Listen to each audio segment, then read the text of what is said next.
Hello again, ladies and gentlemen. This is Joe Hendy, the Android Authority app guy. So Google is killing off Google Reader, huh? Boo! But after the intro, we'll show you the best Google Reader replacements for Android.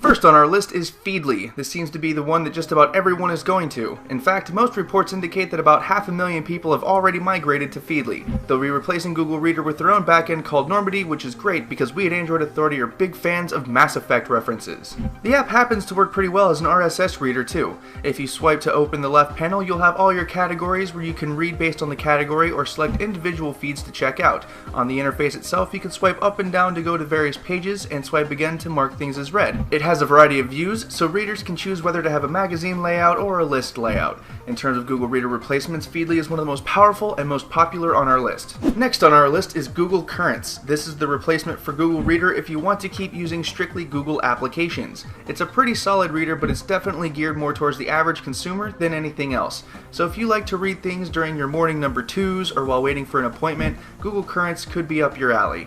The interface is fresh, although consuming a lot of content can take a lot of swipes. If you open up the left column, you can pick an individual feed to check out. You can also swipe to the left and to the right to change feeds. Once you found a feed you like, you scroll up and down to check out the stories from that feed. To mark anything read, you either have to read it, or you go back to the left column, press a feed or category, and mark it all read. The popular and widely known Flipboard is up next. If you're a casual RSS user, then this is among the best Google Reader replacements out there. It features nice animations, a solid, clean interface, and it's not difficult finding what you like to read on there. If you use RSS for professional reasons, you may want to skip this one. Using Flipboard is pretty easy. Once you get your feeds set up, you open the app and swipe up and down to flip through your various feeds. Then you select one and swipe up and down through the various stories. That's essentially it with Flipboard. It's really easy and it looks really good, but scanning a lot of content takes eternity. So again, if you're looking to read your news like a magazine, Flipboard is worth checking out. If you're one of those people who likes to gobble up content very quickly, then you should probably look for something else. Hat tip to our senior editor Bogdan for suggesting that we add G-Reader Pro to the list. For right now, it is a full-blown G-Reader client. However, like Feedly, it's working on a solution for after Google Reader's death, so G-Reader users can keep on using the app like nothing ever happened.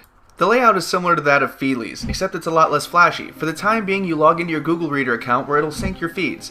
So with this solution, you won't have to find all your feeds all over again. You open the left panel to view all your feeds and categories, select which one you want to read, and then you read it. Once you get the hang of it and customize your settings, it really is one of the best replacements if you like sifting through a lot of content very quickly. News 360 is one of the most interesting Google Reader replacements. It works as a replacement in a sense that you can find most of your favorite feeds and nearly all of your favorite topics. What's different about it is that instead of having a set list of feeds to read, News 360 keeps track of articles that you read and your thumbs up and thumbs down, and only brings you the news that you like.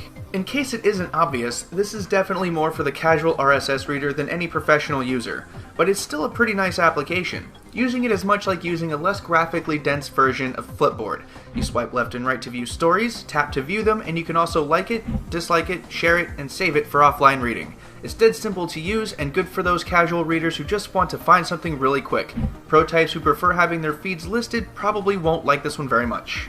Press is another Google Reader application that has assured their users that they'll be switching to something new before Google Reader kicks the digital bucket. They said it'll be cross-platform and offer nearly the same type of functionality. So if you end up going with Press, you can put your Google Reader info in now, and it should be saved when the switch is made. That said, Press is a beautiful application. You start out at the categories list, then you can select individual feeds from a grid view. Once you select an article, it brings in a screen from the right. If you want to go back to the list, just swipe the article screen away. It's fluid and it looks nice. It also tries very hard to bridge that gap between the casual and the professional user. It succeeds to an extent and is definitely worth checking out. Taptoo offers Google Readers a viable alternative for when Google Reader shuts down, and has confirmed that if you import Google Reader info, it'll stay on Taptoo after the shutdown. Porting the Google Reader stuff is pretty easy, and it actually doesn't use Google Reader at all once it's ported in, so there are no worries there. Taptoo is another one of those gorgeously designed news aggregators. It displays each feed horizontally and you just swipe to view the list. This is good for casual readers and professionals alike because it has an eye-friendly interface and you can literally race through content. It has all the features of your regular RSS feed apps and the layout is definitely pleasant to deal with. If you're still talking about a Google Reader replacement, Taptoo deserves to be in that conversation. Last on our list is Pulse. Unlike most of the apps on this list, Pulse has its own RSS service and doesn't rely on Google Reader at all. You can port your stuff in, but once it's in Pulse's system. So if you decide to go to Pulse, there are no worries when Google Reader goes down here in a few months. First, the good news. Pulse has a beautiful interface that is emulated by Taptoo to a degree. Feeds are listed vertically and their stories are listed horizontally so you can swipe through them. Porting your feeds in from Google Reader is actually very easy. Now the bad news. Each category you make can be maxed out. In fact, during testing, I couldn't add all of my technology feeds because I had maxed out that category. So this is definitely something for the casual reader and not the professional RSS user. Go figure that the one that the Apple executive likes is the one that has so much promise but is bottlenecked by silly limitations. If you take a look at our leaderboard, you can see how these applications stack up against one another. If you don't know our ranking system, that's fine because that's not what we do here. These apps are ranked based on their ratings in the Google Play Store, so this is how you, the people, have ranked them. There is no bias on our part. Also, we'd like to give an honorary mention to an application called Pocket. It's compatible with most of these RSS readers and allows you to save stories you like to read them offline. This is an excellent app if you're planning on spending some time around places without the web and want a good stash of stuff to read. Also, this is a little bit of an early list. There are a lot of good Google Reader clients out there, and we're sure many more will find ways of bringing RSS without Google Reader. So if we missed a good replacement, or a great Google Reader client has decided to keep on going after GReader ends, feel free to leave us a comment either here or our written version to let everybody know. Once again, I'm Joe Hendy, the Android Authority app guy. Feel free to subscribe to our YouTube channel and check out our social media links in the video description.